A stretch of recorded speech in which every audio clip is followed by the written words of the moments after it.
From MRIs to EKGs, sonograms to scanners, medical technology allows doctors to monitor vital information about the inner workings of the human body.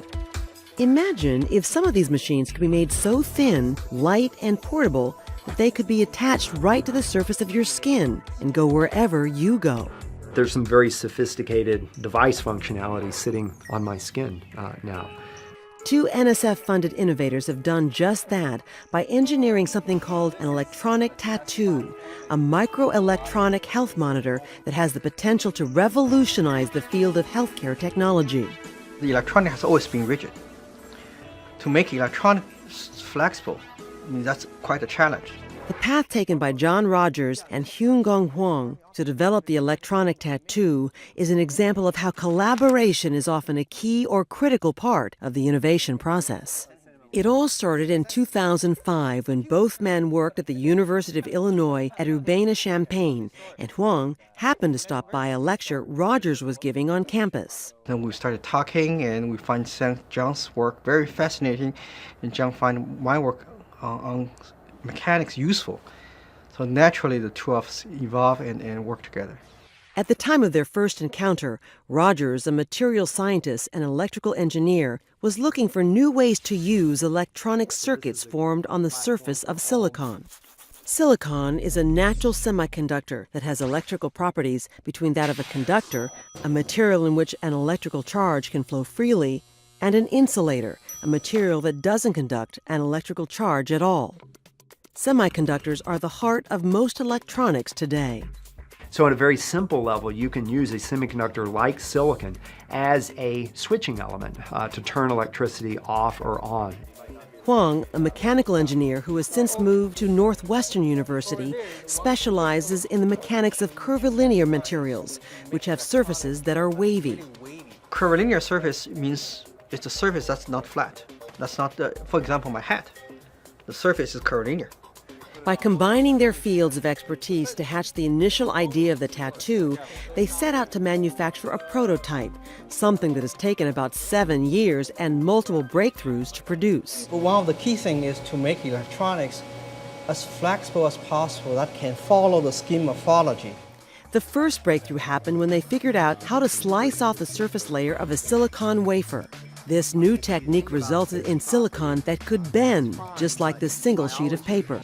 Next, they discovered how to make silicon elastic, allowing it to be either flat or wavy in shape. Suddenly you have a form of silicon that can bend, it can stretch, it can deform, it can coat and conform to curvilinear shapes, very much like biological tissues.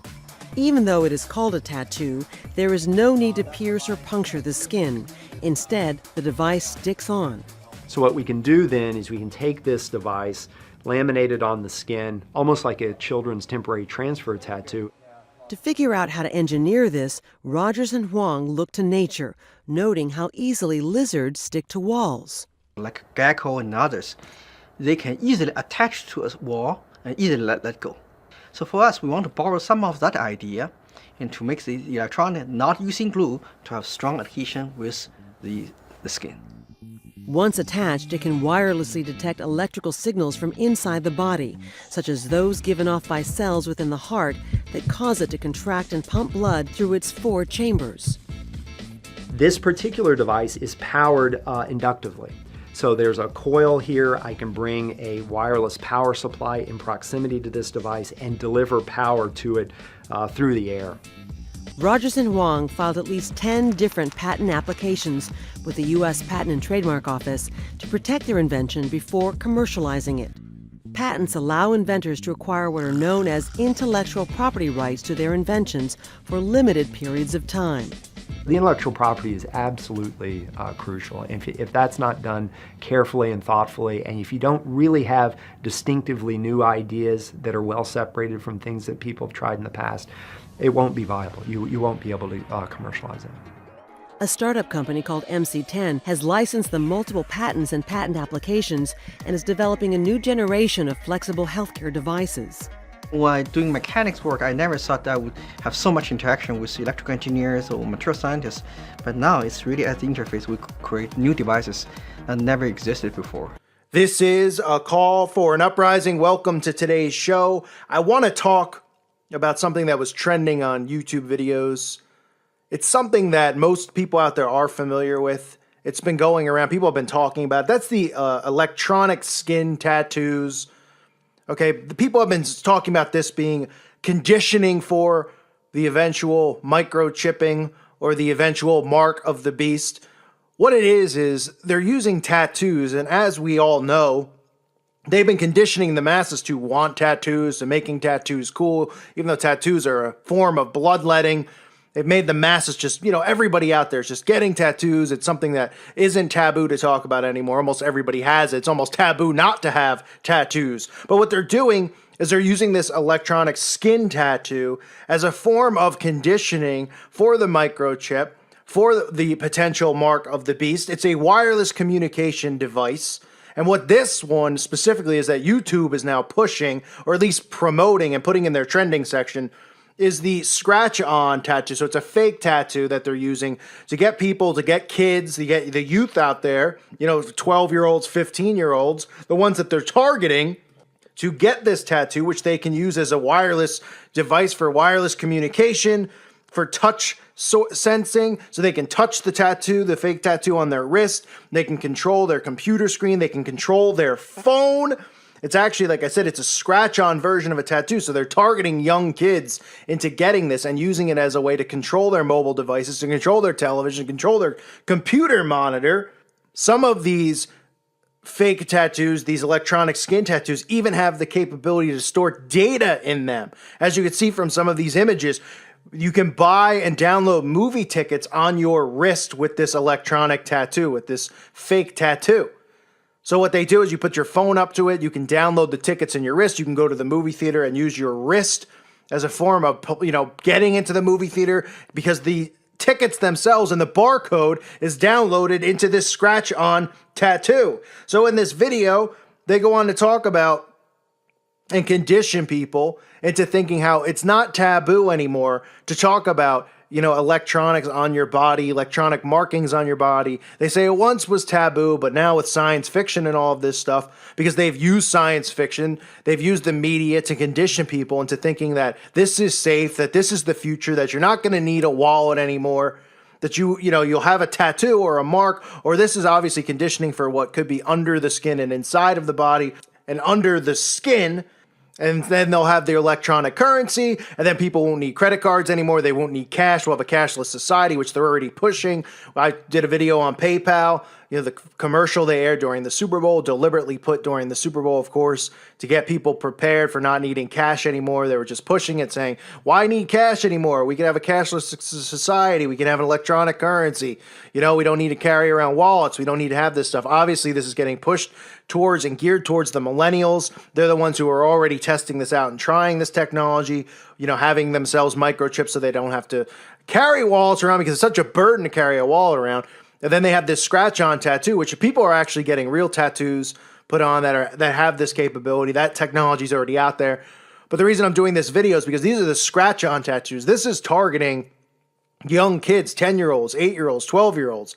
Young kids who are obviously technologically advanced, because these kids at such a young age are given iPhones, they're given iPads at 7, 6 years old. You see 6-year-olds walking around with iPads.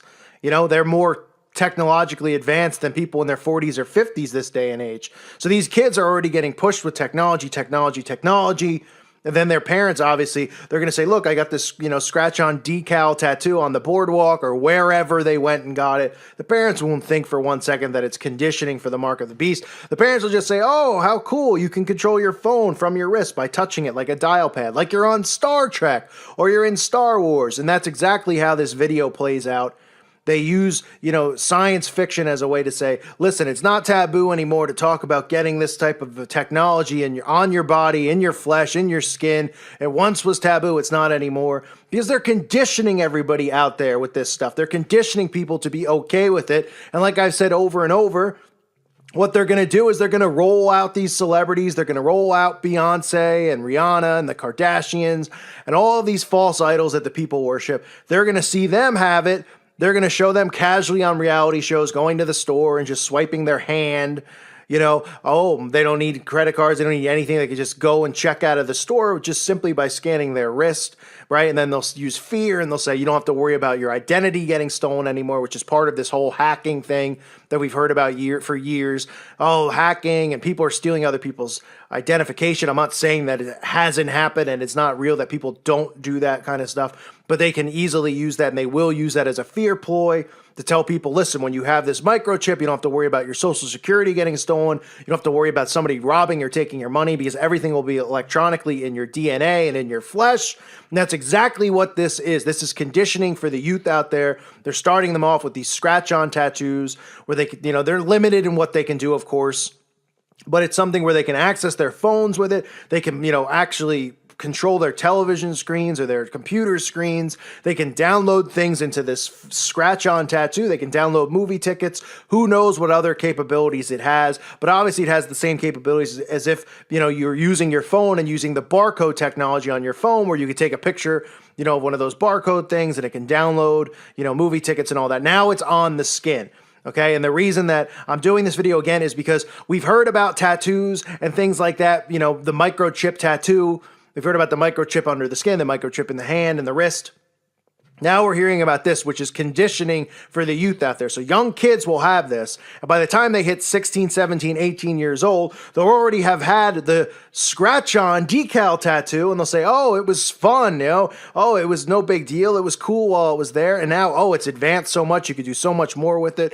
And these young kids out there are going to go along with this stuff, with getting the mark of the beast, getting the microchip, if that is indeed the mark of the beast. I believe that it is. Some people believe it's not. Everybody's entitled to their own opinion on what it is. Okay, I'm not getting anything put in my flesh, I'll tell you that right now, at all. Any computer technology, nothing. Like I've said over and over, they'll find me in the woods first before they find me getting that crap put in my body. But this is just conditioning for it. So I wanted to point out, because YouTube's promoting it, they're showing it like it's cool and it's hip. Like I said, they're using science fiction as always, as they use the movies and the science fiction that they've conditioned the masses with, to say, oh, it's like Star Trek, but now it's not taboo anymore because we've seen it over and over in all these movies. Don't be afraid to get it. And they're trying it out on the youth, because obviously I don't think you're going to see a 30-year-old or 40-year-old at work with one of these fake scratch-on tattoos on his wrist. He might get beat up. If he does, I mean, I don't know if he gets beat up or not, but it's pretty embarrassing if you're a grown man walking around with this, this cheesy little scratch-on tattoo. But obviously a young kid, right? No big deal. You get it on your wrist, so you play around with your phone and stuff like that, and you're conditioned for what is to come in the future. And that's what this is all about. So YouTube, of course, promoting it. Somehow something like this, which it shouldn't be viral, they make viral. Like I've said over and over, they push these things in the trending section. Obviously, if you go through it, I did a video on it one night. You go through it, it's just every agenda you could possibly imagine in there. The gay agenda gets pushed, the homosexual, transgender agendas. You see the stuff with Hillary and her illness in there. You see the race war propaganda pushed in there. And then, of course, you see the musicians that they want to push, and their videos are filled with satanic symbolism, like Bon Iver, whatever his name is, and his video that had nothing but Freemason imagery in it. Or these other guys you've never heard of, and you say, why would they be trending? Well, because YouTube is pushing and promoting these these satanic agendas, these Illuminati agendas, and this is one of them, the conditioning for the microchipping of society, which I believe is the mark of the beast, and that's what this scratch-on tattoo is for. It's for the youth out there, to get them prepared for that generation and the generation underneath it to be prepared to accept this. So YouTube, again, promoting this nonsense. It's just garbage, absolute filth, as they continue to desensitize everybody and condition them for this satanic agenda and the ushering in of the Antichrist. It's unbelievable, it really is. I thank you for listening to today's show. God bless all of you. May peace be with you.